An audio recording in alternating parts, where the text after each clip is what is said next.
Hello friends, नमस्ते. मी सौ अमृता योगेश रासकर आणि मी आज तुम्हाला एक छोटीशी गोष्ट सांगणार आहे. मला ही गोष्ट आवडली होती म्हणून मला ही तुमच्यासोबतही शेअर करावीशी वाटली.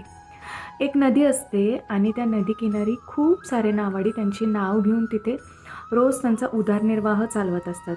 ते नदीमध्ये जात असतात, त्यांचं जाळं टाकत असतात, मासे गोळा करत असतात आणि ते मासे गावात जाऊन विकत असतात आणि अशा रीतीने ते त्यांचा उदरनिर्वाह चालवत असतात.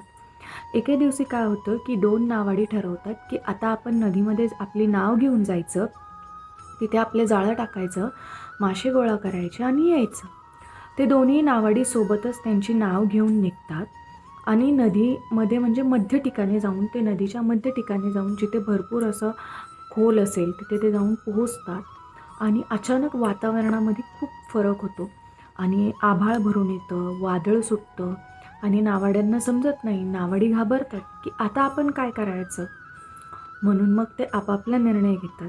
एक नावाडी म्हणतो की मी अशीच माझी नाव घेऊन सुखरूप नदीकिनारी जाऊन पोचतो आणि एक नावाडी डिसिजन घेतो की जे काही होईल मी या परिस्थितीला फेस करेल. मला बघायचं आहे की काय प्रॉब्लेम्स येतात, मी फेस करेल आणि मग मी किनारी जाईल. तर एक नावाडी गुपचूप त्याचे नाव घेऊन किनाऱ्याला जायला निघतो आणि एक नावाडी तिथेच थांबतो. त्या वादळ आलेल्यात, वारा सुटलेल्यात, आभाळ भरून आलेल्या परिस्थितीतही तो मध्येच थांबतो आणि त्याला तिथे भरपूर असे प्रॉब्लेम्स येतात. पण अर्ध्या तासाने, थोड्या वेळाने ते पूर्णपणे वादळ शांत होतं. जी काही नदी असते ती स्टेबल होते आणि तिची नाव असते तीही स्टेबल होते.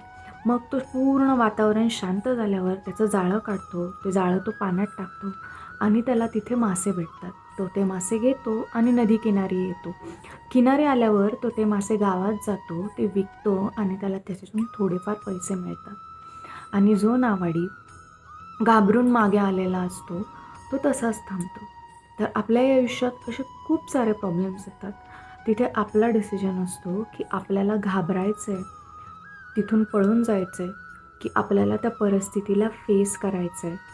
आणि एक थोडासा काळ असतो तो संकटाचा, तो तेवढा काळ निघून गेला की आपण पुन्हा आपलं नॉर्मल आयुष्य जगू शकतो. तर it is our decision whether we have to run away from that problem or we have to face that problem confidently and we have to find solution for that problem. It is totally our decision whether you are going to solve solution for that problem or you are going to run away from that problem. Please comment in a comment box.